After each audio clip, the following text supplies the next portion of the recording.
name is Dr. Clarence T. Wilson. It is currently 6:33 p.m. on the night of May 16th. This is psychiatric evaluation number 1. Patient's name is Jeffrey Allen Woods. The patient killed as many as 20 people before he was apprehended and later brought to our facility.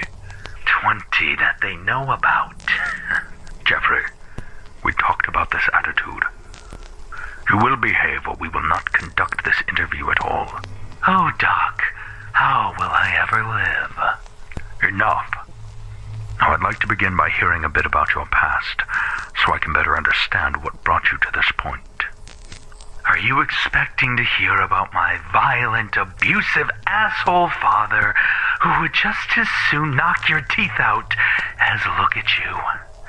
Or my whore mother who spent more time on her back to pay for her addictions than she spent being a fucking mother?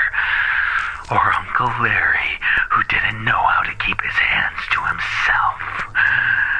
Do you want to hear about the way my parents tied me down with razor wire and forced me to swallow broken glass?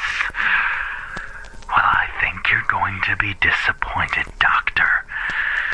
My past, for all intents and purposes, was painfully normal.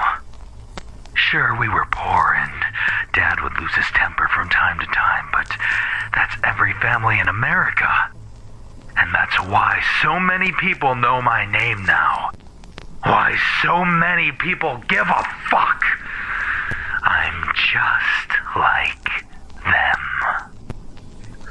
I say otherwise, Mr. Woods. I say that you are not like any of them, and that is what drives these violent thoughts. You feel as though you don't belong amongst everyone else. I thought you were supposed to be asking me questions, Doctor, not telling me how I feel.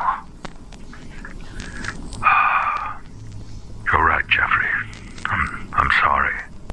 Not as sorry as you'll be when I get out of this fucking prison. This is not a prison. It's a place of healing for fractured minds such as yours.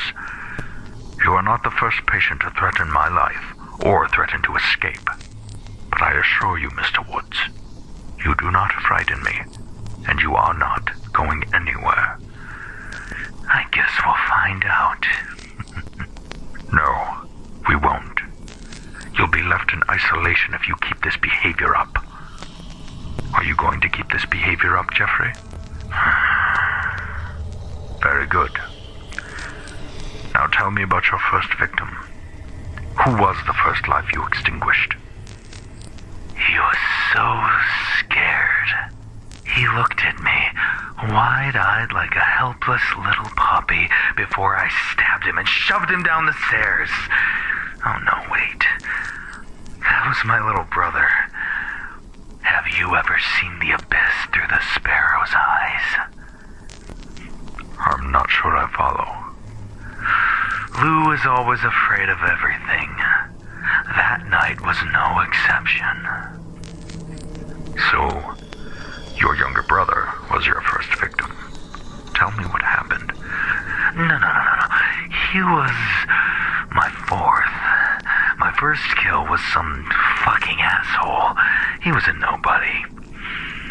You know, Doctor, I was wondering, how are your two little girls? How do you...